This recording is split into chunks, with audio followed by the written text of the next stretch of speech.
숫집 소녀와 불의 철학. 인류와 함께하는 불꽃. 제14편 군화와 상화. 블로그를 시작한 지 일주일이 지났다.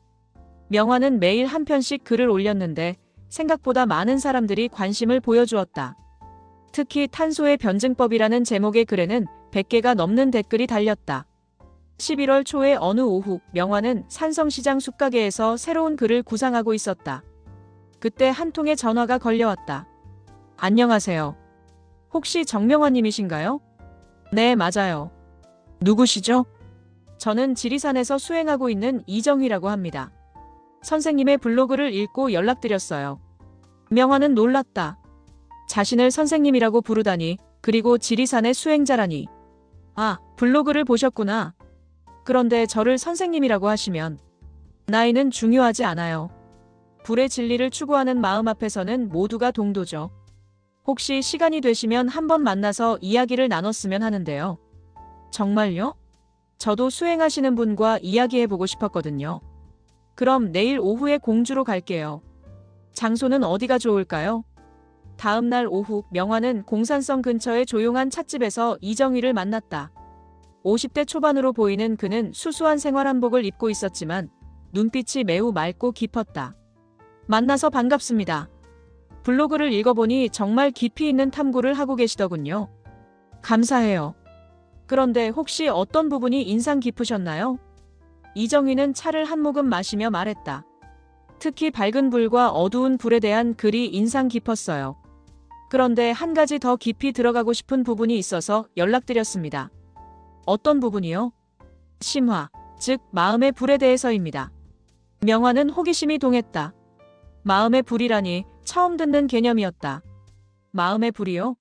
자세히 들려주세요. 동양의학과 수행에서는 몸 안의 불을 크게 두 종류로 나눕니다. 군화와 상화죠. 이정희는 찻잔을 가슴 근처에 올리며 설명했다. 는 심장에 있는 불로 마음의 주인인 불입니다. 이는 의식, 정신, 영혼의 중심이 되는 불이죠. 심장의 불이요? 네, 서양에서는 뇌가 의식의 중심이라고 하지만 동양에서는 심장을 마음의 중심으로 봅니다. 그래서 마음심자도 심장을 본떠 만든 글자죠. 명화는 신기해했다. 그동안 물리적인 불만 생각했는데 몸 안에도 불이 있다는 개념이 새로웠다. 그럼 는 뭔가요? 는 심포와 삼초에 있는 불로 생명력과 욕망을 관장하는 불입니다. 이는 생존 본능, 성적 욕구, 감정적 반응을 일으키는 불이죠. 이정희는 잠시 멈추더니 더 자세히 설명했다. 는 임금의 불이고 는 신하의 불입니다. 임금이 어질고 현명하면 신하도 제자리를 지키지만 임금이 혼란스러우면 신하가 제멋대로 행동하게 되죠. 그럼 마음이 혼란스러우면 몸의 불도 혼란스러워진다는 뜻인가요? 정확합니다. 예를 들어 화를 내면 상화가 위로 치솟아서 얼굴이 빨갛게 되고 스트레스를 받으면 가슴이 답답해지죠.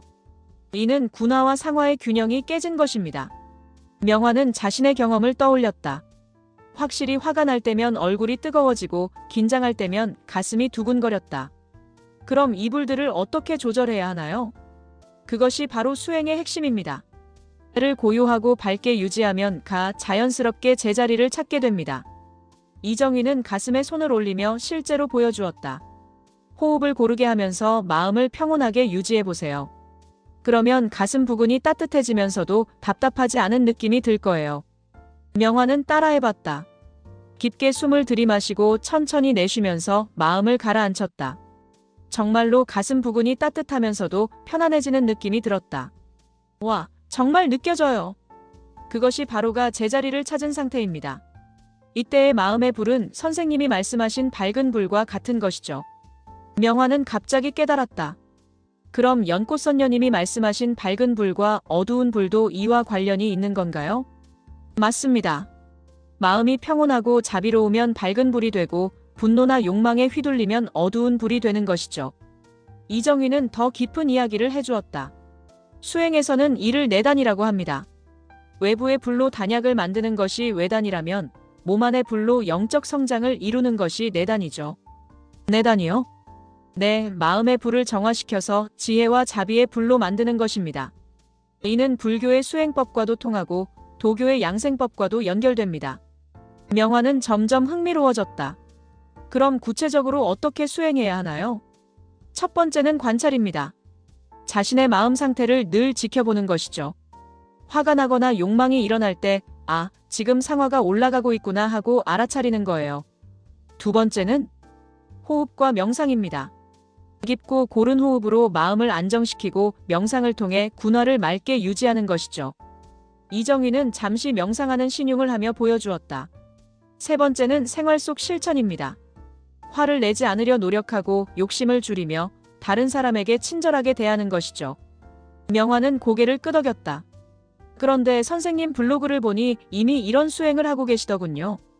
제가요? 불의 철학을 탐구하면서 다양한 사람들과 대화하고 배운 것을 다른 사람들과 나누려고 하시잖아요. 이것이야말로 마음의 불을 밝게 하는 수행입니다. 명화는 놀랐다. 자신이 무의식적으로 수행을 하고 있었다니. 그리고 요리를 배우신다고 하셨는데 이것도 훌륭한 수행법입니다. 요리가 수행이에요? 물론이죠. 사랑하는 마음으로 음식을 만들면 그 음식에도 밝은 불 기운이 들어갑니다. 그런 음식을 먹는 사람들도 마음이 따뜻해지죠. 명화는 어머니가 매일 가족을 위해 정성스럽게 요리하시는 모습이 떠올랐다. 그럼 제 어머니도 수행자시네요? 이정희는 미소를 지었다. 가장 훌륭한 수행자일 수 있습니다. 사랑으로 하는 모든 일이 수행이니까요. 2시간 정도 대화를 나눈 후 이정희는 일어섰다. 오늘 정말 좋은 시간이었습니다. 선생님 덕분에 저도 많이 배웠어요. 저야말로 감사해요. 마음의 불에 대해 처음 알게 됐거든요. 앞으로도 계속 연락하며 지내요. 그리고 블로그에 마음의 불에 대해서도 써보시면 어떨까요? 그날 밤 명화는 새로운 블로그 글을 썼다. 제목은 마음의 불과 의 조화.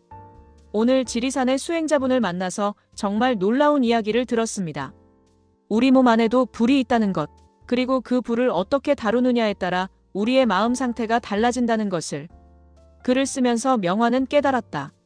지금까지 외부의 물리적 불만 생각했는데 가장 중요한 건 내면의 불이었구나. 그리고 그 내면의 불을 밝게 유지하는 것이야말로 진정한 불의 철학이라는 것을. 그날 밤 명화는 이정희가 가르쳐준 대로 명상을 해봤다. 가슴에 손을 올리고 깊게 호흡하면서 마음을 평온하게 유지했다. 정말로 가슴 부근이 따뜻하면서도 평화로운 느낌이 들었다. 이게 바로가 제자리를 찾은 상태구나. 명화는 앞으로 불의 철학이 단순히 지식이 아니라 삶의 방식이 되어야 한다는 것을 깨달았다. 외부의 불을 이해하는 것도 중요하지만 내면의 불을 다스리는 것이야말로 진정한 지혜였다. 창밖으로 계룡산이 보였다. 저 산도 지금은 고요해 보이지만 내부에는 지구 형성 이래 계속 타오르는 불이 있을 것이다. 마치 자신의 마음처럼. 이제 그 불을 밝고 따뜻하게 유지하는 것이 평생의 과제가 될 것 같았다.